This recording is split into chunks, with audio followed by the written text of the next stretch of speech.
जय श्री कृष्ण। जानिए एक शख्स के जन्म से जुड़ी गुप्त और अद्भुत रहस्य। जाणो एक व्यक्तिना जन्म साथे जोड़ायेलुं गुप्त અને અદ્ભુત રહસ્ય। Know the secret and wonderful secret related to the birth of the one person. नमस्कार दोस्तों, आप सभी लोगों का ये वाणीव्रत चैनल में स्वागत है। दर्शकों, हिंदुओं के धर्म ग्रंथ और आपको सनातन धर्म से जुड़ी गुप्त और अद्भुत रहस्य की जानकारी आपको यहाँ वीडियो के माध्यम से मिलती रहेगी।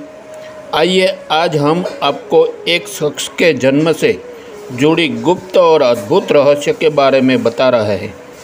यह एक सच्ची कहानी है, इसलिए वीडियो को अंत तक देखो। अगर आपको यह वीडियो पसंद आए, कृपया वीडियो को लाइक, शेयर और सब्सक्राइब करें। धन्यवाद। जन्म का रहस्य। संसार की शुरुआत जन्म से होती है। भगवान शिव ने सृष्टि के विकास के लिए अपने शरीर के आधे भाग से स्त्री को उत्पन्न किया। इसके बाद यह व्यवस्था बनी कि पुरुष और प्रकृति यानी पुरुष और स्त्री के मिलन से संतान का जन्म होगा और सृष्टि का विकास क्रम आगे बढ़ेगा। यह नियम सभी जीव जंतुओं और मनुष्यों पर लागू है। यह नियम जीव जंतुओं और मनुष्यों के लिए भी है। शास्त्रों में इस विषय में जो कथा मिलती है उसके अनुसार सृष्टि के आरंभ में ब्रह्मा जी योग बल से मनुष्य को उत्पन्न कर रहे थे, लेकिन इस क्रिया में काफ़ी समय लगता था। ब्रह्मा जी ने भगवान शिव की तपस्या की और सृष्टि के विकास का दूसरा तरीका निकालने की प्रार्थना की। भगवान शिव ने ब्रह्मा जी की तपस्या से प्रसन्न होकर अर्धनारीश्वर रूप में प्रकट हुए और इसके बाद से मैथुन क्रिया से सृष्टि का विकास आरंभ हुआ। लेकिन पुराणों में कई कथाएं ऐसी मिलती हैं जिनमें यह बताया गया है कि बिना स्त्री और पुरुष के मिलन के संतान ने जन्म लिया। आइए यहाँ एक ऐसी ही घटना है, उसका जन्म समय गुप्त और अद्भुत रहस्य से हुआ है। उस व्यक्ति का नाम गुरु कृपाचार्य है। लेकिन मित्रों, क्या आप जानते हैं कि कृपाचार्य माँ के गर्भ से नहीं जन्मे थे?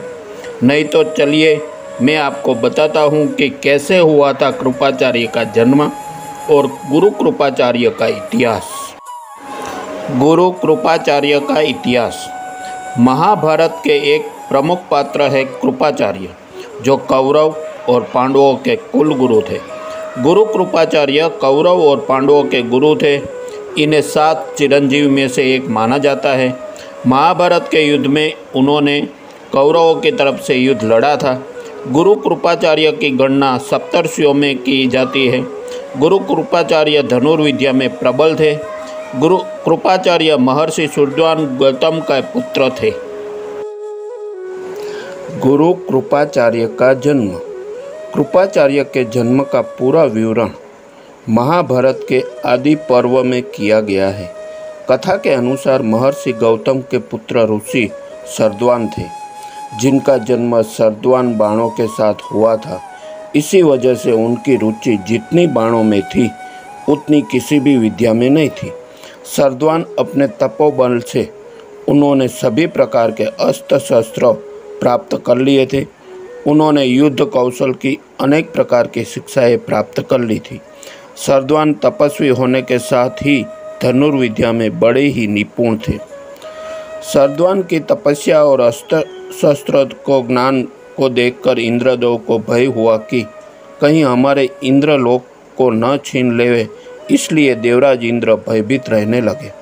उनकी विकट तपस्या ने इंद्र को अत्यंत चिंता में डाल दिया था। एक समय जब शरद्वान तप कर रहे थे, तब इंद्र ने उसकी तपस्या को भंग करने के लिए जानपदी नामक देवकन्या को उनके आश्रम में भेजा। जिस समय वह अप्सरा वहाँ पर पहुँची, उस समय वहाँ का वातावरण अत्यंत रमणीय हो गया था।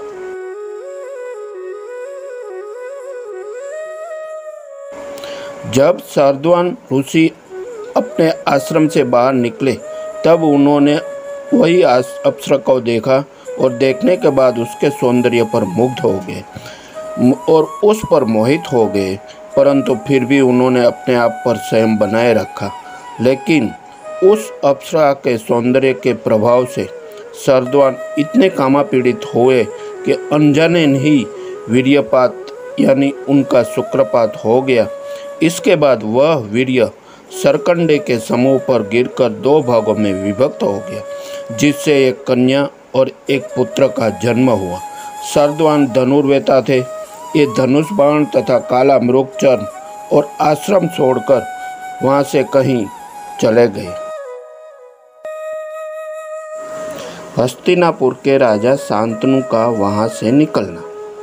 उसी समय हस्तिनापुर के राजा शांतनु शिकार खेलने के लिए जंगल में गए हुए थे। जंगल में शिकार करते समय राजा शांतनु सरद्वान ऋषि के आश्रम में पहुँचे। वहाँ उन्होंने देखा कि 2 बच्चे रो रहे हैं। इसके बाद वे उन दोनों बच्चों को अपने साथ राजमहल में ले आए।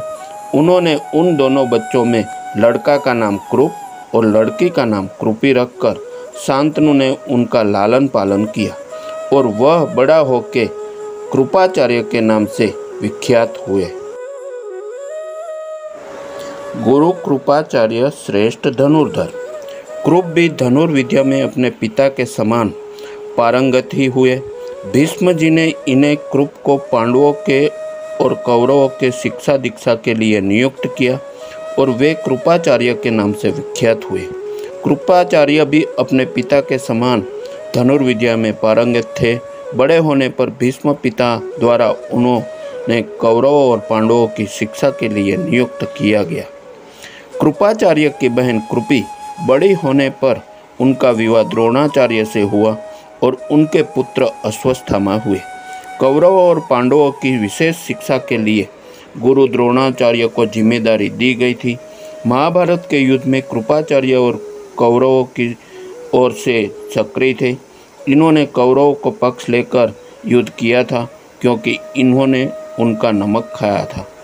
महाभारत के युद्ध में कृपाचार्य कौरवों की ओर से सक्रिय थे। कर्ण के वधोपरांत उन्होंने दुर्योधन को बहुत समझाया कि उसे पांडवों से संधि कर लेनी चाहिए, किंतु दुर्योधन ने अपने किए हुए अन्यायों का याद कर कहा कि न पांडव इन बातों को भूल सकते हैं और न उसे क्षमा कर सकते हैं। युद्ध में मारे जाने के सिवा अब कोई भी चारा उसके लिए शेष नहीं है, अन्यथा उसकी सदृत्वि भी असंभव है। कौरवों के नष्ट हो जाने पर कृपाचार्य पांडवों के पास आ गए। बाद में उन्होंने परीक्षित को अस्त्र विद्या सिखाई। भागवत के अनुसार सवर्णी मनु के समय कृपाचार्य की गणना सप्तर्षियों में होती थी। गुरु कृपाचार्य कौरवों और पांडवों के गुरु थे। इन्होंने 7 चिरंजीव में से एक माना जाता है। महाभारत के युद्ध में इन्होंने कौरवों की तरफ से युद्ध लड़ा था तथा गुरु कृपाचार्य की गणना सप्तर्षियों में की जाती है। गुरु कृपाचार्य धनुर्विद्या में प्रबल थे।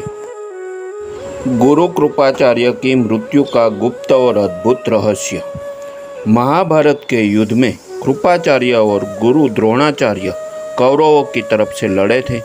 इस युद्ध में द्रोणाचार्य वीर गति को प्राप्त हुए थे। कौरवों के नष्ट हो जाने पर कृपाचार्य पांडवों के पास आ गए थे। बाद में कृपाचार्य पांडवों के शासन में धनुर्विद्या का शिक्षा देते रहे। उन्होंने परीक्षित को भी अस्त्र का ज्ञान दिया। कहते हैं कि चिरंजीव का वरदान होने के चलते कृपाचार्य आज भी जीवित है। हिंदी ग्रंथों में 7 लंबे समय तक जीवित रहने वाले लोगों में से एक थे। वह हस्तिनापुर के शाही दरबार के एक सम्मानित सदस्य थे। जब पांडव अपनी अंतिम यात्रा के लिए निकले तो युवा राजकुमार परीक्षित को कृपाचार्य की देखभाल में छोड़ दिया गया था। इन्होंने अर्जुन के पोते परीक्षित को धनुर्विद्या सिखाई थी और उसके बाद हिमालय की ओर तपस्या करने के लिए चले गए थे। दोस्तों, गुरु कृपाचार्य की इस घटना के बारे में बहुत से मित्र प्रश्न पूछते हैं।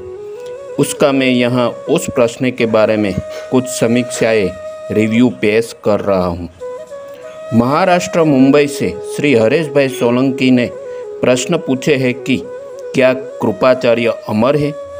उसका जवाब है अर्थात अश्वस्थामा, राजा बलि, महर्षि वेदव्यास, हनुमान जी, विभीषण, कृपाचार्य, परशुराम व ऋषि मार्कंड, ये आठों अमर है।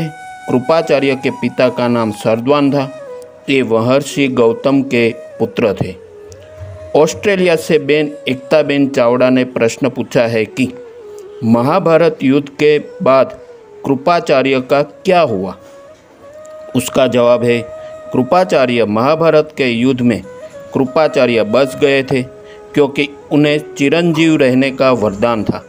कृपाचार्य अश्वस्थामा के मामा और कौरवों के कुलगुरु थे। महाभारत युद्ध में कृपाचार्य कौरवों की ओर से सक्रिय थे। वो आज भी जीवित है। रशिया यानी रूस से बेन शीतलबेन टाक प्रश्न पूछ रहा है कि महाभारत युद्ध के बाद कौन बचा था। उसका जवाब है, युद्ध में केवल 11 प्रमुख योद्धा जीवित बचे थे। 5 पांडव, कृष्ण, सात्विक, अश्वस्थामा, कृपाचार्य, युयुत्स और कृतवर्मा। युधिष्ठिर को हस्तिनापुर का राजा बनाया गया। 36 वर्षों तक शासन करने के बाद उन्होंने सिंहासन त्याग दिया और अर्जुन के पोते परीक्षित को उपाधि दे दी। दोस्तों, ऐसी थी गुरु कृपाचार्य की इस घटना। अगर हमारी यह घटना स्टोरीज से जुड़े आपके कुछ सवाल है तो वो आप हमें वीडियो के नीचे दिए गए कमेंट बॉक्स में बताएं। हम आप तक सही जानकारी पहुंचाने का प्रयास करते रहेंगे। अगर आपको यह वीडियो पसंद आया है तो इसे कृपया लाइक, शेयर और सब्सक्राइब करें। ऐसे ही अन्य वीडियो के लिए हमारे साथ जुड़ी रहें।